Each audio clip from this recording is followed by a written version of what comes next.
Hey, good morning, everybody. Sunday morning, once again, we are now in chapter 4. Are you robot man? This is question. This is chapter number 4 from the book 10 Power Stories to Impact Any Leader. Journal Your Way to Leadership Success. I got my book right here with you. I hope that you had a great read this week. If you have read the book, if you're not, you go ahead, go and get it. It's on the website, my website. It's not on Amazon. You can get it. You can pick it up on Amazon, like for just the what do you call it, the online read for it. But this one is written here, and just get it. It's a really short read, 10 chapters, 10 of my stories. And I wrote the book, as I said earlier, because I want. Oh my gosh, we're having trouble going to Facebook. Let me see if I just make sure that that stuff is going right. And let's go view on Facebook. Let's see. Nope, we're gonna it's gonna keep on going. But looks like we have trouble going to having trouble going to the Facebook stuff. But that is that's okay. We'll get it out there a little bit later. It is going to LinkedIn and YouTube. So sorry about that for Facebook. I'm not sure why the stream did not work today for that. Anyway, so I wrote the book 10 Power Stories to Impact Any Leader. Journal Your Way to Leadership Success for our U.S. ambassadors, actually, because during right before the pandemic, they were struggling. We were struggling. We're all struggling as a world because we didn't know really what to do. Ambassadors were being asked to leave countries with their expats to the United States, and they were having trouble getting people back through countries because those countries were shutting down, not allowing travel through their countries. So it was a really interesting time. And I wrote, sometimes you got to have a story. I think you always have to have a story around leadership and helping us to advance that forward. So I wrote this book. I sent it out to them via the online. So that was number one. And then we just printed out afterwards for everybody to kind of get a copy. So get your copy of it. And next week we'll be on chapter number 5, of course. But this time we're going to chapter number 4. Are you robot man? So what does that mean? I was sitting in a gate waiting area in the San Francisco International Airport on October the 30th, 2000. So this is how I start my signature story. And I was fascinated that when the story happened, because I was wearing shorts. I'm reading a USA Today newspaper. And because of that, these two boys who are in earshot from me, they started talking to their mother, their matriarch, about me being Robot Man. There goes Robot Man. And what happened next was fascinating. I overheard them, but so did everybody else in the gate waiting area. And the people in the gate waiting area began to talk about the two boys, 5 and 7, who've just discovered Robot Man. Now, they're not saying things that are endearing. They're saying, shut them up, get them out of here, impolite to stare, bad mom. I was like, wow, that's interesting. But I went back to reading my USA Today newspaper. So out of the corner of my eye, I see the woman. She gets up, she walks over my direction, and I think she's going to do like the song says and just walk by. But she stops, she leans in, she says, excuse me, sir, my children are fascinated by your artificial leg. Would you please tell them what happened? No one has ever come up to me in a public setting like that and asked me what's going on with my leg. They usually point, they snicker, they do something out of the corner of their eye, they hide behind something, like the kids were doing, hiding behind mom, didn't want to ask the question. Let's not be rude, let's not interrupt, but we have questions. So why don't we ask the question? Why did everybody else in the gate waiting area, why were they having questions as well? And then making statements to the two boys, 5 and 7. So I thought that was fascinating about the boys, 5 and 7. So um, we harbor sometimes these judgments, and we all do it. I do it myself, and it's a kind of gateway to mirroring society. This gate waiting, people in the silent judgments often made in public spaces. They highlight the contrast between public judgment and then private curiosity. So they were publicly judging these folks, but privately curious about what was going on. But because their private curiosity didn't overflow or overtake the public uh, social setting that was there, they just started saying what everybody else says. I mean, I've said it too in an airport or an airport in a grocery store or something, and I want to ask a question, but then I just chastise somebody else who's asked their question about the same situation that I want to ask my question about. Why do we do that? Why don't we just ask the question?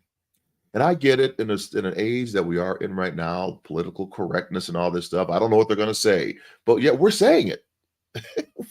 We're the ones saying it, right? I don't know if I should do that because they might have a visceral response, a visceral reaction to me. So I say it in private. I say it in silence. I say it behind closed doors.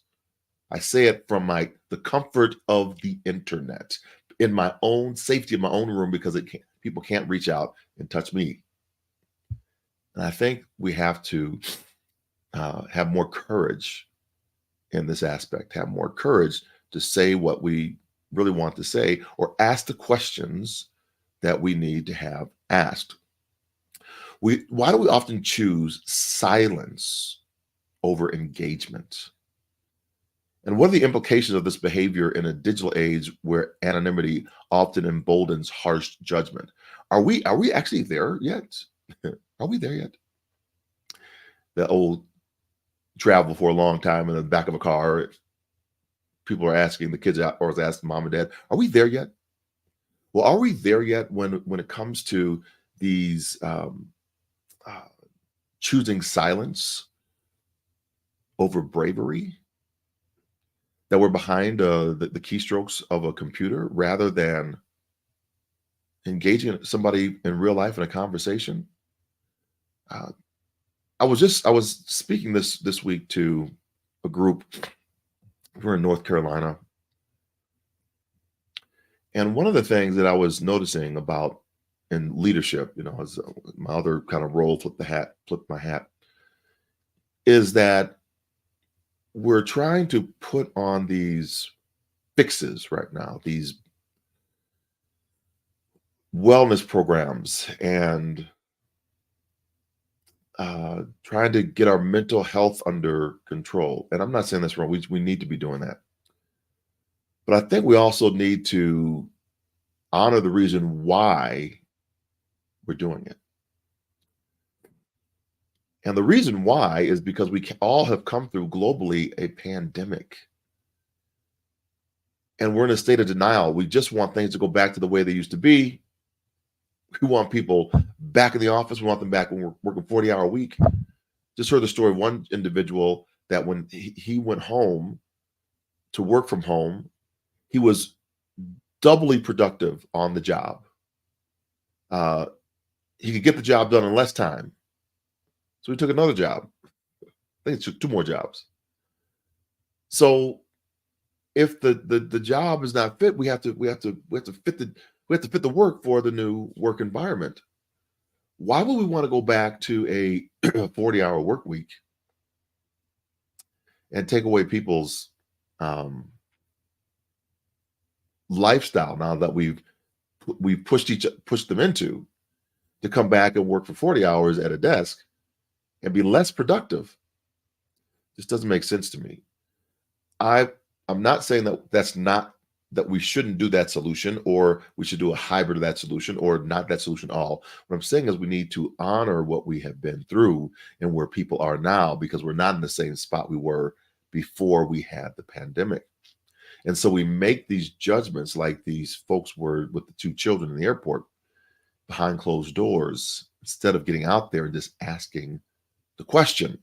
And that's how that relates to it all. So it takes courage to do this, taking risk for genuine connection. It takes risk to shift and sell the entire building because no one wants to come into the office anymore. That's a huge risk. But it also might save you some real estate. But people want the real estate. They want the identity. They want their name up on the building. And I get that. So we have to understand what the real question is that we might be asking or not asking, and have the courage to ask the question. The mom in this story had courage.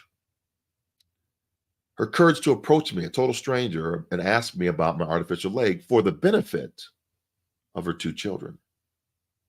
I think that is amazing.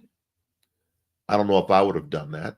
I probably wouldn't have done that. And I think that's why she's such a heroine to me to give that opportunity. She embraced and the potential for deeper human connection this represents. She embraced it. She sought out deeper human connection. What possibilities could open up if more of us approached others from a place of genuine curiosity rather than preconceived notions? That's what this whole chapter is all about. I mean, I wrote it out this way. I'm having these thoughts about it right now. But for me, that's really the real issue of what's going on in this chapter. That we hide behind things and we should bring those things forward. Denise Hamilton wrote a phenomenal book. It's called Indivisible. You remember that? Doing the Pledge of Allegiance? One nation, under God, indivisible. I mean, what does that mean? You should read the book. You should read her book because it's a fascinating, amazing, beautiful read. So the storytelling in this connection, right? Shifting our perspectives. When I shared my answer with the woman and her two children, it was an earshot of everybody else who had called them out and said, impolite to stare, bad mom, and all those things. And when they heard the story of me having my leg amputated through an accident when I was in the military, but not in combat, and that I represented 70% of those who are in the military but don't get injured in combat, that you're more likely to get injured outside of combat than in combat. And then how I went on to build a parallel path, and that parallel path led me on to the Paralympic Games, 2 Paralympic Games, and then winning a silver medal in the long jump in Sydney, Australia. They got this amazing story. And the conversation shifted. How cool is that? Did you hear that story? Those children's lives will never be the same. The fascinating thing is it never came up to me. It was behind the closed doors again still. So the positive things that we learned can also be hidden as well. The talent that we have or the things that we want to share to drive more conversation still remains behind the wall. What did it do for the two children who came up to me, that story? It released them to then turn to me to ask me more questions. They asked me more questions. So in the book, I write the questions down here that I say, they say, I asked them, I said, do you want to touch the artificial leg? And their eyes widened. I'll take that as a yes. Each boy took turns running their hand over the contours of my artificial leg. They asked me questions along the way. Does your leg hurt? How does your leg work? Does your leg smell? I answered each question and took my time doing so. And with each question, I saw that the people in the gate waiting area were fascinated by this. So her one action changed and shifted the entire conversation. So what can we do in our own lives to shift those conversations for others who might have questions that are just genuinely curious? Now, we know when somebody is trying to angle for a different outcome. They're angling for something. They're trying to get more information from you. We can feel that. It kind of feels a little icky for us. Or we've been watching too much television and getting negative thoughts that everybody coming for me is coming for me. And I'm paranoid about the questions that might be coming up. So as we're going through this, and Are You Robot Man, there needs to be a shift and a change in the way that we think about these things. So finally, reflection. Readers that you're out there, you read this book, you can reflect on how often we are buried in our own proverbial newspapers. I was. How many times? Because I needed to shift, right? She shifted me. How many times was I buried in my own proverbial USA Today newspapers when someone was vying for my attention? And we need to ask the questions and push into a different element to connect with people.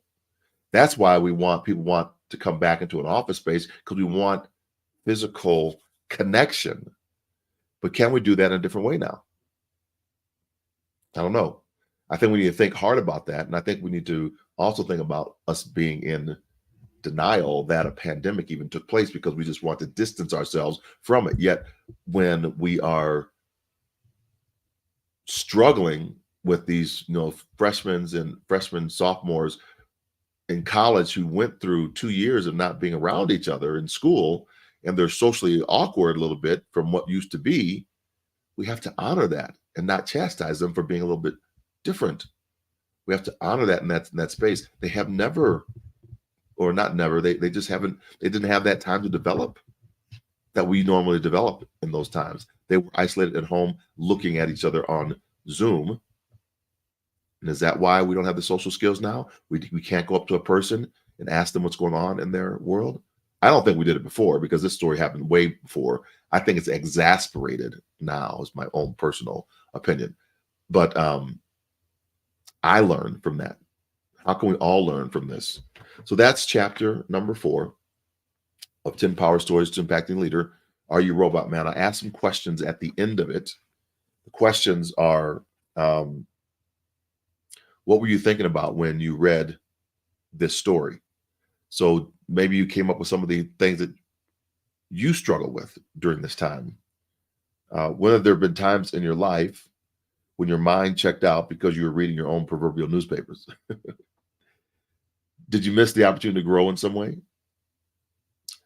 When you have to be courageous, like the mother, and come forward despite having perhaps feelings of doubts. When was a time that when have you been courageous, like the mother, and come forward despite perhaps feeling some fear or doubt? So I think that's the other one, right? So it's to answer those questions. And when have you been like the people in the gate area and shunned people for their curiosity? How might these types of stories impact your organization or your team? How can we do that for the team? So thanks for being with me today to go through the book 10 Power Stories. We're only on for like 10, 15 minutes. And you can catch these in the replay because I know these are early starts. But story number 5 will be next week.